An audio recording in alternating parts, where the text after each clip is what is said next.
Good evening. It's got some nice birds along the bank and the sun and a lot of clouds. I'm going to continue with chapter 12, Owning One's Destiny. The final story the wise bear tells to the grieving king in the fairy tale Through the Mickle Woods involves a weaver and an owl. The owl comes to the weaver and asks her to weave his story into a beautiful cloth. At first he brings her clouds, as beautiful as pearls. To these he adds moonbeams that shimmer like jewels.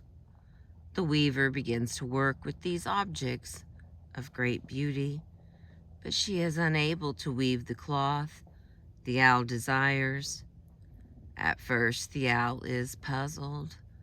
He does not understand why she is unable to take all of these beautiful things and weave his story. The weaver tells him, sometimes the cloth will pattern itself, whether we will or no. You must bring everything, things chosen and things not. The owl sets off on a journey and returns to the weaver with all the things he has found. He brings back objects that are rich in color, some that are somber in mood, objects taken from places where peace reigned, others that he found at the site of tragedy. With these new elements, the weaver takes up her task and brings together the good and the bad, the beautiful and the ugly, all of the pieces of a life woven into a single cloth. When the owl finally wraps his story around him, it is filled with both joy and woe. It mixes together the light and the dark. It is the owl's own and true story, and when he wears it and spreads his wings, he looks like an angel.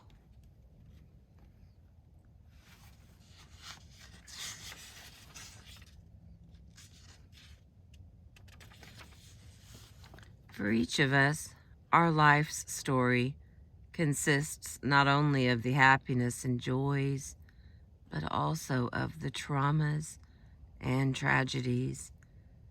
To be able to accept and own all of the parts of one's story is to embrace life fully. Friedrich Nietzsche, who sustained the early loss of his father, evolved a philosophy that was based on the premise that one must embrace one's fate in its entirety if one is to live a happy and successful life. My formula for greatness for a human being is amor fati, that one wants nothing to be different, not forward, not backwards, not in all eternity. Nietzsche was concerned that trauma and tragedy would lead to bitterness and anger. When a man or woman feels always deprived and cheated, resentment builds. Life is not appreciated for what it is, but despised for what it is not.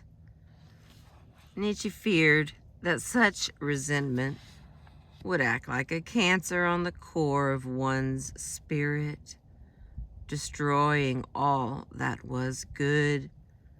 He saw only one antidote to the danger of resentment. One must love one's fate. Not only must joys and pleasures be embraced, but trauma and pain as well.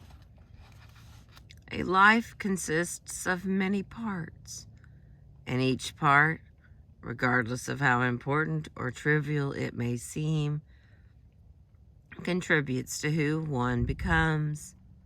It is not uncommon to hear people say, well, if I could do it over again, my life, I would only change one thing. When we make such a statement, we often fail to appreciate the complete interdependence of events. We imagine that we could have gone to a different college, married someone else, or lived in a different city and yet somehow still become the person we are today. Nietzsche believed that in order to own one's destiny and to affirm one's life, one needs not merely to accept every aspect of one's past and every part of the present, but also to embrace them.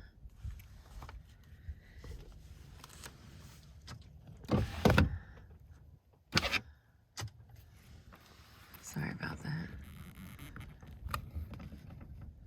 That wind keeps blowing and I'm fearful.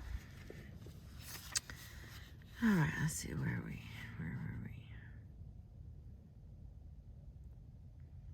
Not only must joys and pleasures be embraced, but trauma and pain as well. A life consists of many parts, and each part, regardless of how important or trivial it may seem, contributes to who one becomes. Uh-oh. I read that already. Sorry about that. I'm going to skip on down. Nietzsche saw the fundamental connecting Nietzsche saw the fundamental connection among all events. Have you ever said yes to a single joy? Oh, my friends, then you have said yes to all woe. All things are entangled, ensnared, enamored. For Nietzsche to have changed the circumstances of his early childhood and erased the tragic death of his father would have been to change the circumstances that allowed him to become who he was. Nietzsche believed that one cannot say, I love my life except for the untimely death of my father. If Nietzsche's father had lived, Nietzsche would not have been the Nietzsche he was. Instead, he would have been someone else. The man he became grew from soil that combined early triumphs with early losses. If the early loss had not been present, the soil would have been different. The plant that grew would have grown differently. Some of the people with whom I spoke were quite aware that the early death of a parent was key to the very formation of the person they had become.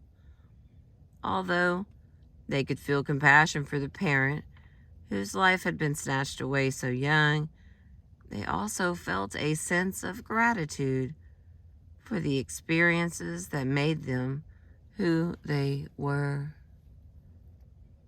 The ability to embrace the entirety of one's fate may take a variety of different forms. For some, the acceptance of who one is comes after a period of struggle.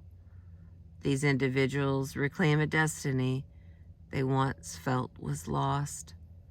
For others, there is an ongoing tension between personal control and fate. Still others seem to be survivor proud, possessing a sense of personal accomplishment at having survived tragedy. Some others openly acknowledge that they like the person they have become as a result of early loss, and still others are passionate about the intense personal will that has allowed them not only to own, but also to create their destiny. Thank you for being with me.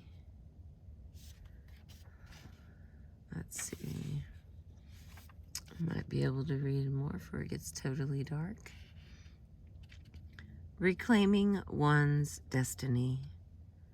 Some people clearly recall going through a phase during which they felt cheated and deprived because of the early loss of a parent. Their loss seemed to set them apart from others and make the task of becoming a person all the more difficult. For these individuals, several factors contributed to their ultimately reclaiming their own destiny.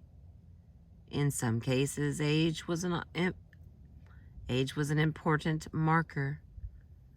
Once past the age of a parent's death, they felt freed to live their own lives. In other cases, a period of floundering and disorganization was followed by a time during which an individual took him or herself to task. One man recalls, "I said to myself, you've got to get it together because no one else is going to do it for you. At that point, I began to say, I am in control of my own destiny, and ultimately, I am responsible for myself. I do not have to be dependent on someone else." A life that felt disorganized and in the hands of some unknown fate suddenly came together, and this man felt that he was in charge of his own future. For most individuals, however, destiny is reclaimed through success. One man who recalled feeling deprived as a child said, "No one could look at my life and say that I have been disadvantaged. I have a great job. I am happily married. I live in a wonderful house. I am healthy. I feel as if I have succeeded against all odds." Another man commented, "Nothing ever fills the void, but it is easier when you have had successes and been able to achieve some of your dreams. It is harder to continue to believe that one has been cheated and deprived when one sees the obvious signs of a successful and fulfilled life." Another man said, "I feel cheated and very much disadvantaged when I was younger. Now I feel like I was cheated, but I am not as disadvantaged anymore. Through hard work, perseverance, and accomplishment, one balances the scales.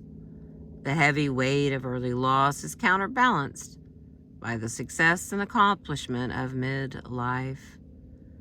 One man commented, "Even without a father, I have demonstrated that I can win by the standards and rules of the world.